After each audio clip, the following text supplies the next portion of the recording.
ஆண்டவராகிய இயேசு கிறிஸ்துவின் நாமத்தினாலே உங்கள் அனைவருக்கும் அன்பும் சமாதானம் உண்டாவதாக. இதோ இந்த தெரிந்து கொள்ளப்பட்ட நிகழ்ச்சி மூலியமாக உங்களை சந்திப்பதில் மிக்க மகிழ்ச்சி.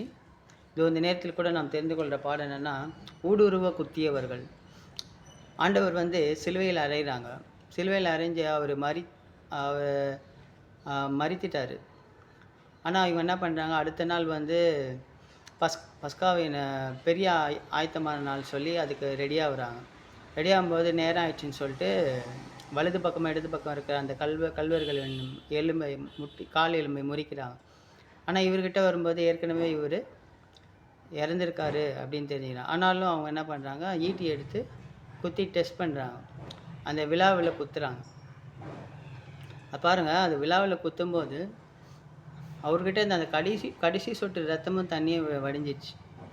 அப்போ அந்த நம்மளுக்காக கடைசி சொட்டு ரத்தத்தையும் தண்ணியும் வடிச்சிட்டு தான் அவர் உயிர்க்கும்போது அவர் பரிசுத்த சரீரமாக இருந்தார். இல்லை, ஆல்ரெடி ஒரு பரிசுத்த சரீரம் தான். ஏன்னா நம்ம பாவங்களுக்காக அவர் பாவியானார். ஆனாலும் அந்த கடைசி சொட்டு ரத்தமும் தண்ணீரும் சிந்துற அளவுக்கு நம்ம எவ்வளோ கொடூரமானவங்க பாருங்கள். அது கூட நம்ம தாங்க செய்கிறோம். ஏன்னா அவர் சிலுவையில் மறித்துட்டார். இது எதில் இருக்குதுன்னு பார்த்தீங்கன்னா, யோவான் 19ஆவது அதிகாரம் 34, 35, 36 வசனம் பார்த்தீங்கன்னா, அவரை குத்தினவனும் அவரை ஊடுருவ நோக்கினான் அப்படின்னு வரும் இல்லைங்களா? அப்போது அந்த வசத்தின் மறுபடி அவர் மறித்துட்டார், உயிர்த்திட்டார். இன்னும் நம்ம அவரை குத்தின்னு இருக்கிறோம் விழாவில். நம்ம கிறிஸ்தவங்கன்னு சொல்லிட்டு இன்னும் நம்ம அவரை பாடுபடுத்தின்னு இருக்கிறோம். இன்னும் அவரை வேறுபடுத்தின்னு இருக்கிறோம். நாங்கள் இந்த கிறிஸ்டினு, நீங்கள் அந்த கிறிஸ்டினு, நாங்கள் பெந்தகோஸ்ட்டு, நீங்கள் நாங்கள் 7 டேஸு, நீங்கள் ஆர்சி, நீங்கள் சிஎஸ்ஐ, நீங்கள் புரொட்டஸ்டாண்டு, இப்படி ஒவ்வொரு ஒருத்தர் அப்போஸ்தலர் சபை, இந்த மாதிரி இன்னும் வேறுபடுத்தின ஒரே தேவனை தான் கும்பிட்டுன்னு இருக்கிறோம். ஒரே பைபிளை தான் கும்பிட்டுன்னு இருக்கிறோம். ஆனால் இன்னும் அவர் செத்துட்டாரான்ற மாதிரி அவர் எப்படி கடைசியில் அந்த ரோம அந்த சிப்பாய் குத்தி பார்த்தான் பார்த்தீங்களா? அந்த மாதிரி தான் நம்மளும் இன்னும் குத்தி அவர் இன்னும் காயப்படுத்தின்னு இருக்கிறோங்க. இதை எப்போ அது மாறும்னு எனக்கு தெரியல. எப்போ நீங்கள் மாறுவீங்க? நீங்கள் கிறிஸ்துவை ஃபாலோ பண்ணிங்கன்னா ஃபஸ்ட்டு அவர் என்ன சொன்னார்? மனம் மாறுங்கள், பரலோக ராஜ்யம் சமீபமாக இருக்கிறது அப்படின்னு தான் சொன்னார். மனம்தாங்க மாற சொன்னார், வேறு எதுவும் சொல்லலை. மனம் மாற சொன்னார். வேறு ஏதாவது மாற சொன்னார் அவர்? ஜான் பேப்டிஸ்ட்டும் என்ன சொன்னார்? மனம் மாறுங்கள், பரலோக ராஜ்யம் சமீபமாக இருக்குது தான் சொன்னார். ஆண்டவராகிய இயேசு கிறிஸ்துவ என்ன சொன்னார்? மனம் மாறுங்கள், பரலோக ராஜ்யம் சமீபமாக இருக்கிறது தான் சொன்னார். நீங்கள் இன்னும் ஒரு சிலுவையில் நம்மளுக்காக அடிக்கப்பட்டு நொறுக்கப்பட்டு காயப்பட்டு இருந்த அவரை நம்ம இன்னும் இந்த இந்த உலகத்தானுங்களே அவங்க கும்புற தெய்வத்தை அவ்வளோ பக்தியாக நடு ரோடுன்னு கூட பார்க்காம எவ்வளோ பக்தியாக கும்பிட்டு போகிறாங்க. ஆனால் நம்ம பண்ணுற இது தாங்க ரொம்ப நம்ம எவ்வளோ மேக்கப் பண்ணுறோம், எவ்வளோ இது பண்ணுறோம், சென்ட் அடிச்சுக்கிறோம், அப்படியே பயங்கர ஆசீர்வாதமாக இருக்கிறோம் அப்படின்றத வெளிப்படுத்தணுன்றதுக்காக என்னென்னவோ பண்ணுறோம். ஆண்டவர் அப்படியே அங்கே பண்ணார்? அப்போஸ்தலர்கள் அப்படி பண்ணாங்களா? அவங்கள நீங்கள் அவங்கள படித்தது இல்லையா? அந்த இதை படித்தது இல்லையா? அப்போஸ்தலர் வேலை செஞ்சு சாப்பிட்டுக்கிறாங்க. இன்றைக்கி யாருங்க வேலை செய்கிறா? எந்த பாஸ்டர் வேலை செய்கிறாங்க? 1-2 பேர் இருப்பீங்க. இந்த ஆசியில் எந்த ஃபாதர் வேலை செய்கிறாங்க? எல்லாருக்கும் ஒரு ஆளை வச்சுட்டு நீங்கள்லாம் இந்த வேலையை செஞ்சுருக்கேன்னு சொல்லிட்டு இவங்க போய் உள்ளே ரூமில் போய் குளிச்சுட்டு ட்ரெஸ் பண்ணிட்டு உட்காந்துக்கின்னு அது ப்ரேயருக்கு மட்டும் அட்டன் பண்ணிக்கின்னு அதிபர் அது இப்படின்னு சொல்லின்னு வாழ்கிறாங்க. பவுல் பாருங்கள், அவர் ஊழியமும் செஞ்சார், வேலையும் செஞ்சார், தன்னோட கூட இருக்கிறவங்களுக்கும் சாப்பாடு போட்டாருங்க.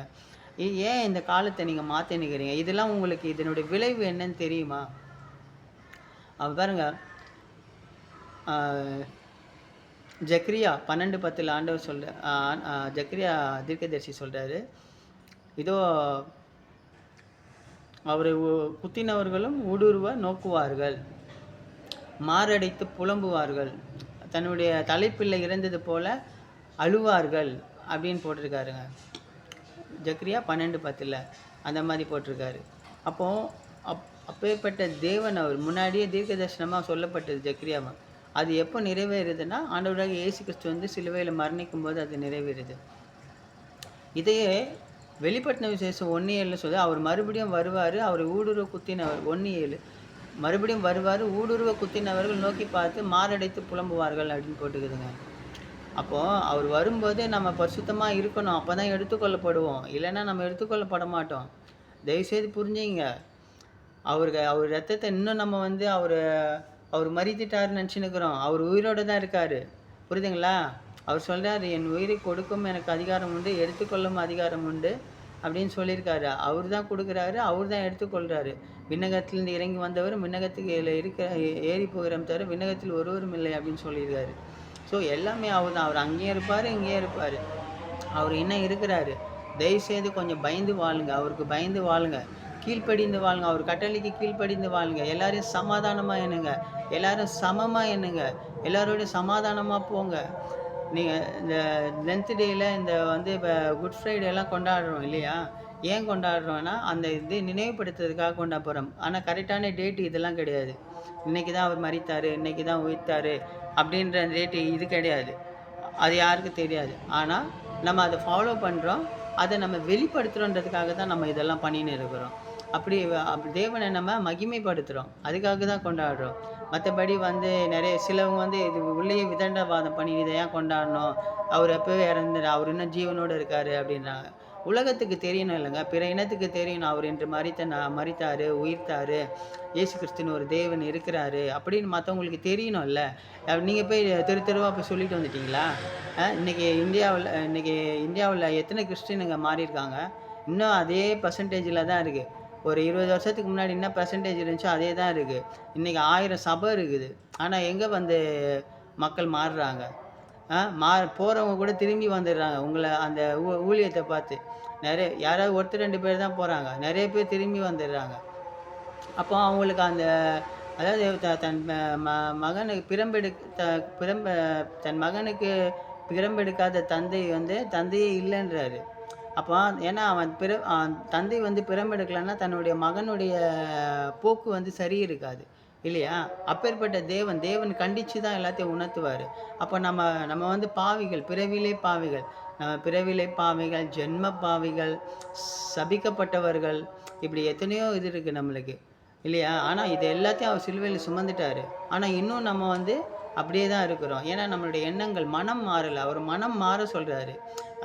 அதனால தான் இன்னும் நம்ம அவரை குத்தினே இருக்கிறோம். இன்னும் குத்தி பார்த்துன்னு இருக்கிறோம். அவர் இறந்துட்டாரான்னு குத்தி பார்த்துன்னு. அவர் உயிர்த்துட்டாருங்க. அவர் வந்து நம்மளுக்காக மரித்து எல்லா சொட்டு ரத்தத்தையும் பூமியில் சிந்தி நம்மளுக்காக காயப்பட்டு நம்மளுக்காக அசிங்கப்பட்டு அவர் தன்னுடைய ஜீவனை விட்டு 3ஆம் நாள் உயிர்த்து விண்ணகத்துக்கும் மண்ணகத்துக்கும் உள்ள ஒரே தேவன் நான் அப்படின்னு சொல்லி எந்த தேவங்க வந்து மனுஷனாக பிறந்து எந்த தேவங்க அடிபட்டு உதப்பட்டு ரத்தம் கொடுத்து 3ஆம் நாள் உயிர் தெளிந்தார்? எந்த தேவன் இதாக இருக்குது? நம்ம தேவன் மட்டும்தாங்க அதை கரெக்டாக பண்ணியிருக்காரு. ஸோ தயவுசெய்து சொல்கிறேன், நம்ம இன்னும் சிலுவையில் அவரை குத்த வேணாங்க. அவரை ஃபாலோ பண்ணுவோம். அவரை நம்ம பைபிள் படிக்கிறோங்க. எல்லாரும் கிறிஸ்தவங்க கையில் எல்லாம் பைபிள் இருக்குங்க. தயவுசெய்து படிங்க. படித்து அதன்படி வாழுங்க. இன்னும் நம்ம அவரை குத்தி இருக்கிற ரத்தத்தையும் எடுக்க வேணாங்க. இன்னும் குத்தி அவரை சந்தேகப்படுத்த வேண்டாம். அவர் கண்டிப்பாக வருவாருங்க. எப்படி நோவா காலத்தில் வந்து இந்த மழை வருதுன்னு 100 வருஷம் வரல, யாரும் நம்பலை. ஆனால் வரும்போது எல்லாம் அழிஞ்சு போயிட்டாங்க. அதே மாதிரி கிறிஸ்து வருவாருங்க, அது உண்மை. கிறிஸ்து வரும்போது அது மகிமையாக வெளிப்படும். அவர் மின்னல் போல் வருவேன்னு சொல்லியிருக்காரு. யாருக்கும் தெரியாமல் மின்னல் வர்றது எல்லாருக்கும் தெரியும். அதே மாதிரி வருவேன்னு சொல்லியிருக்காரு. ஸோ அவர் வரும்போது நாம் போகிறதுக்கு தகுதியுள்ள பாத்திரவானாக இருக்கணும். நம்ம கிறிஸ்தவன் சொல்லிக்கின்னு, நான் ஊழியக்காரன் சொல்லிக்கின்னு, நான் விசுவாசின்னு சொல்லிக்கிட்டு, நான் சபையை நடத்துகிறேன்னு சொல்லிக்கிட்டு நம்ம அப்படிலாம் இருக்கக்கூடாதுங்க. தயவுசெய்து மனம் மாறுங்க. அவர் இன்னும் அவரை குத்தக்கூடாதுங்க. இன்னும் குத்தி அவரை காயப்படுத்த வேண்டாம். அன்பை வச்சு நம்ம மற்றவங்கக்கிட்ட பேசலாம். சமாதானத்தை வச்சு மற்றவங்களுக்கு ஆறுதல் கூறலாம். பாசம், நேசம், ஆவின் கனிகள், விட்டு கொடுக்கறது, தாழ்ந்து போகிறது எவ்வளோ பெரிய என்ன இல்லையா? அந்த பெரிய வேலையின் கிழமை சீடர்கள் காலெல்லாம் கழுவுறாரு. எவ்வளோ பெரிய விஷயங்க. உலகத்தை படைத்த தேவன் வந்து பாதத்தை கழுவி அவ்வளோ தாழ்மையாக இருக்கார். நம்ம அதெல்லாம் பார்க்குறோம், படிக்கிறோம். அப்புறம் என்னங்க அது? நம்ம அதை கடந்து போயினே இருக்கிறோம். அதெல்லாம் நீங்கள் சும்மா அதை காட்சியாக இருந்தால் தாங்க அதெல்லாம் வந்து உங்களுக்கு மனசில் நிற்கும். தயவுசெய்து ஆண்டவரை மறுபடியும் நம்ம குத்தி நோக்கி கடைசியில் வேணாங்க. அவரை நோக்கி பார்ப்போம். அவர் என்ன சொன்னாரோ அதை ஃபாலோ பண்ணுவோம். அவர் கிருபையால் நம்ம வாழ்கிறோம். இன்னை வரைக்கும் வாழ்ந்துன்னு இருக்கோம். நன்றி, வணக்கம். இந்நிகழ்ச்சி மூலமா உங்களை சந்தித்ததில் மகிழ்ச்சி. உங்களுக்கு அன்பும் சமாதானம் உண்டாவதாக. நீங்கள் கர்த்தரால் ஆசீர்வதிக்கப்பட்டவர்கள். ஆமேன்.